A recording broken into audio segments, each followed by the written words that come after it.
The Euphrates has been the cradle of civilization in West Asia. The river has been the lifeline for millions in Iraq and Syria. Unearthed in Russia, a fallen angel statue has startled the world, entangling it with the mysterious Euphrates River and its ancient mythological significance. Is this statue the key to unraveling the secrets of fallen angels and their profound connection to the legendary river?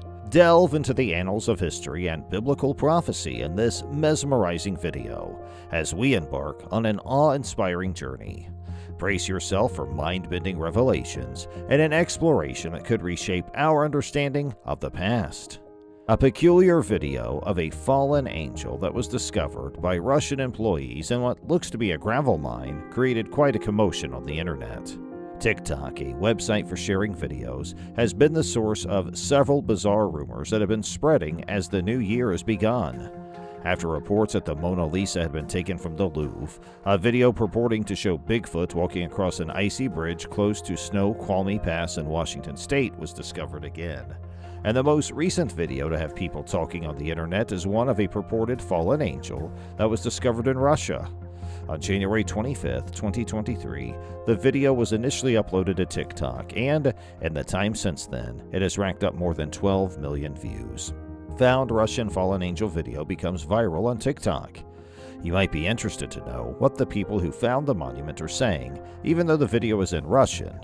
They may be heard indicating that they are around 210 miles away from a town in Amur Oblast named Zaya. Another user on TikTok has discovered a rough translation of the video from its original language into English. They claim that the Russian employees remark about energy coming from the angel statue and make references to repenting while they're working near it. They further assert that individuals traveling in helicopters are on their way to retrieve the monument. A statue was discovered in a gravel hole where it had been hidden. Internet dissects fallen angel footage.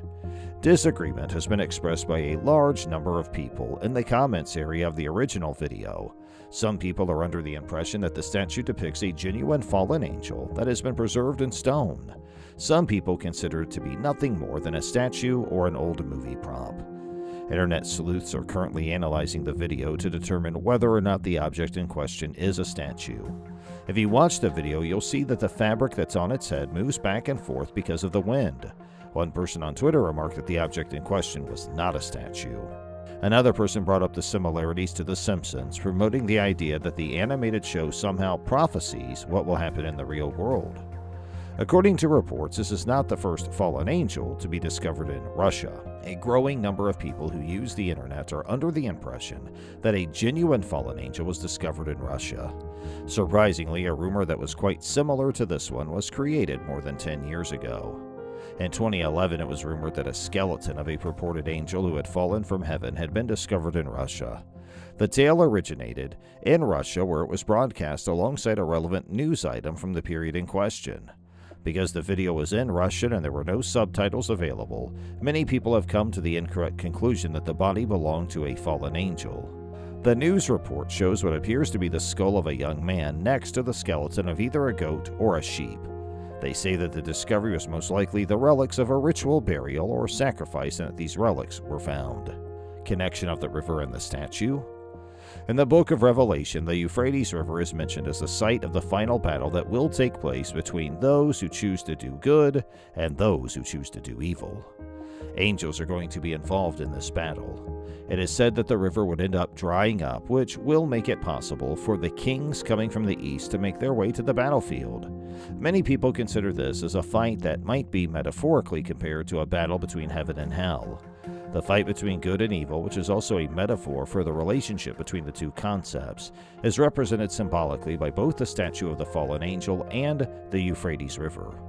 The Euphrates River is intended to symbolize the definitive fight that occurs between good and evil, and the statue shows the moment that an angel is flying down from heaven. The statue is supposed to serve as a reminder that even the most beautiful and powerful individuals are capable of falling from grace, and the river is supposed to serve as a metaphor for the ultimate judgment that will be passed on to all beings. Both the statue and the river are intended to be symbolic in their meanings. It is possible to trace the history of the structure known as the Fallen Angel and its connection to the Euphrates River by using a variety of religious literature and beliefs which may be found in a variety of places. The concept of angels who violated God's orders and wandered off may be found throughout the Bible, but it is most prominent in the books of Isaiah and Revelation. In both of these writings, angels are shown as having fallen from grace. The following is a direct quote from the book of Isaiah, chapter 14, verse 12. "How awful it is that you have been brought down from heaven, Lucifer, the son of the morning. How has it come to pass that you have been brought to your knees, you who have dragged the nations to theirs?" Quite a few readers of the Bible interpret this passage as referring to the fall from heaven of an angel named Lucifer. Lucifer was once a powerful and handsome entity. Nevertheless, he defied God and, as a consequence, was cast out of heaven. As a result of his disobedience, Lucifer was cast out. Along the banks of the Euphrates River, the book of Revelation depicts several significant events, including the gathering of armies just before the decisive conflict between good and evil. This is an excerpt from Revelation chapter 16, verses 12 through 16, which reads as follows. "As the sixth angel poured out his vial upon the great river Euphrates, it became dry, paving the way for the kings of the east. Then I saw three impure spirits that looked like frogs emerge from the mouth of the dragon, the mouth of the beast, and the mouth of the false prophet, respectively.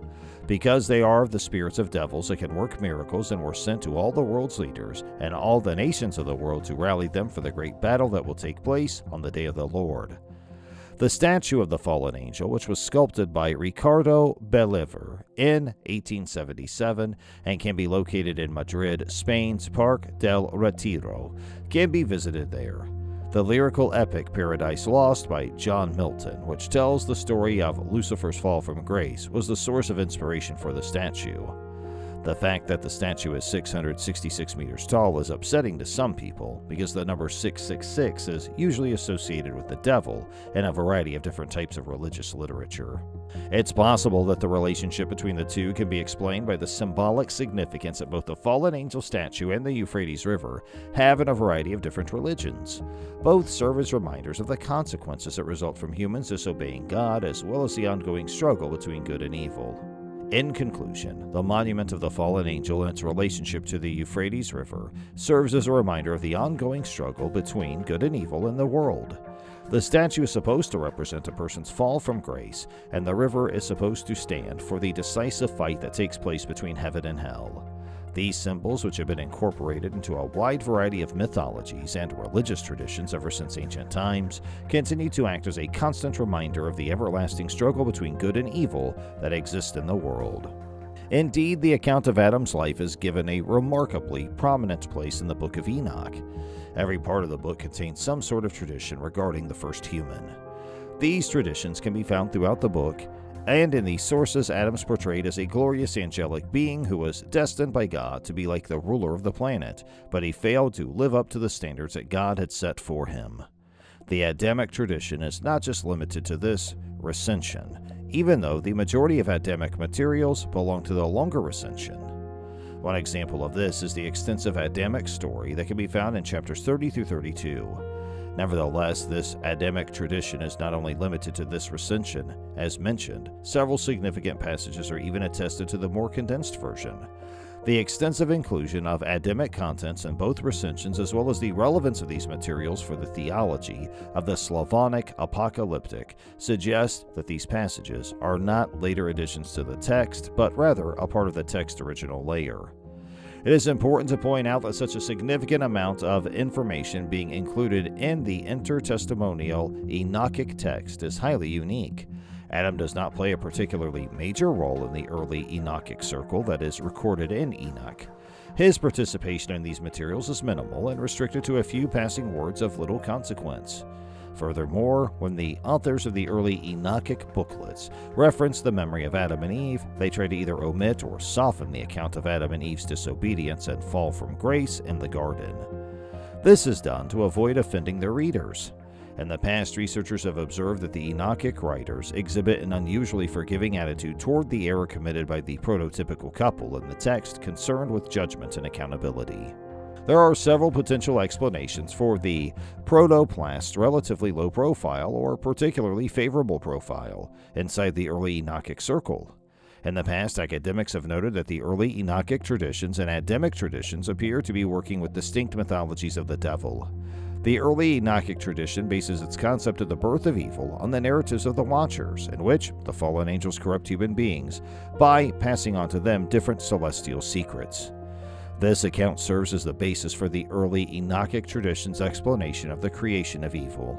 The Adamic tradition, on the other hand, attributes the origin of evil to Satan's disobedience and the fall of Adam and Eve in Eden. This pattern is alluded to in Genesis 3, and it's fully reflected in the primary Adam books, which explain the reason for Satan's demotion as his refusal to obey God's command to venerate a newly created protoplast. In the early Enochic circle, the existence of the Adamic tradition seems to be either ignored or silenced. Nevertheless, in 2nd Enoch, it takes up a significant amount of room. My prior research led me to the conclusion that the pervasive appearance of Adamic themes in the Slavonic apocalypse carries with it significant conceptual importance for the entire theological framework. This conclusion was based on the observation that it would appear that the goal of the extensive presence of Adamic themes in 2nd Enoch can be explained through an analysis of Enoch's image in the text. Enoch's portrayed in the Slavonic apocalypse as the second Adam, the one who is destined to regain the original condition of the protoplast that was lost by the first humans in Eden. This suggests that the themes in 2nd Enoch can be understood through this analysis.